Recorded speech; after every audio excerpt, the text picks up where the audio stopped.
biktima ng pamamaril sa isang sementeryo ng San Diego. Idineklara itong dead on the spot at wala pang inisyal na investigasyon mula sa kapulisan. Saad ng mga nakarinig ng putukan, pasado alas 9 ng gabi noong maganap ang pamamaril.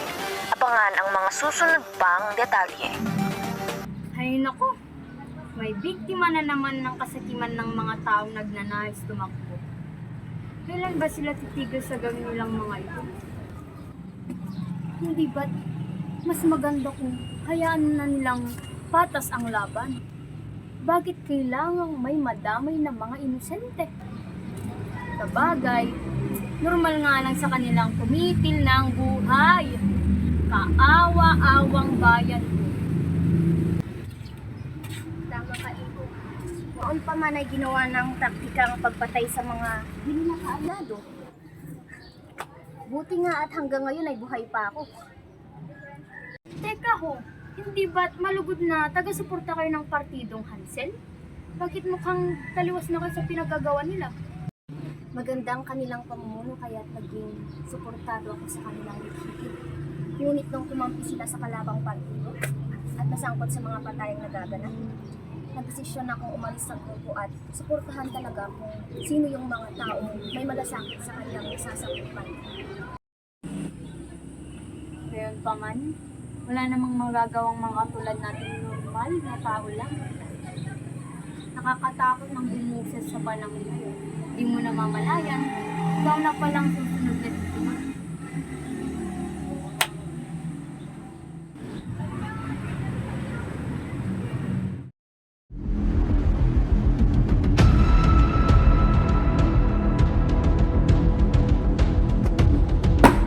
Hindi ba't sinabi kong hindi kayo mandami ng mga sibilyan?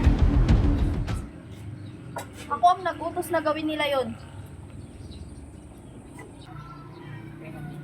Maraming kasalanan ng taong yun sa partido natin. Puro paninira ang kanyang ginagawa at makakapekto yun sa tingin ng mga tao sa atin, lalo't nalalapit ng eleksyon. At sa tingin mo'y hindi magdududa sa atin ang mga tao? Tayo rin ang madidiin. Hawak ko ang kapulisan at media. Maaari kong sabihin na baliktarin sila sa publiko. Napakagaling, hindi ba?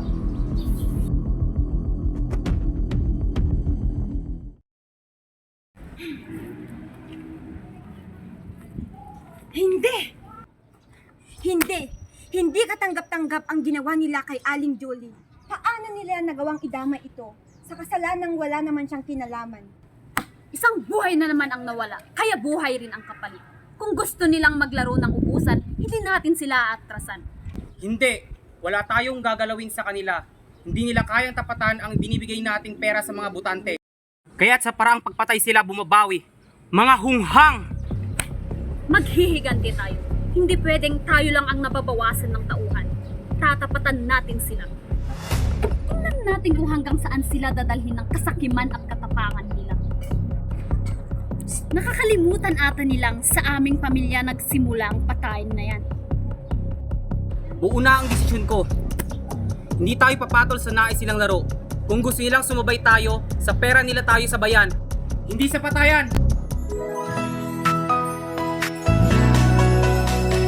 Mayroon akong panaginip, meron akong minimithing isang bansang taglay ang pangako ng kapayapaan at pag-asa. Dapat lang isipin at paghandaan ang halalan ng kinabukasan. Pilipinas, iparinig ang ating tinig. Pilipinas, makiisa at makibahagi. Tandaan tamang pagboto, gusto at tamang bilang.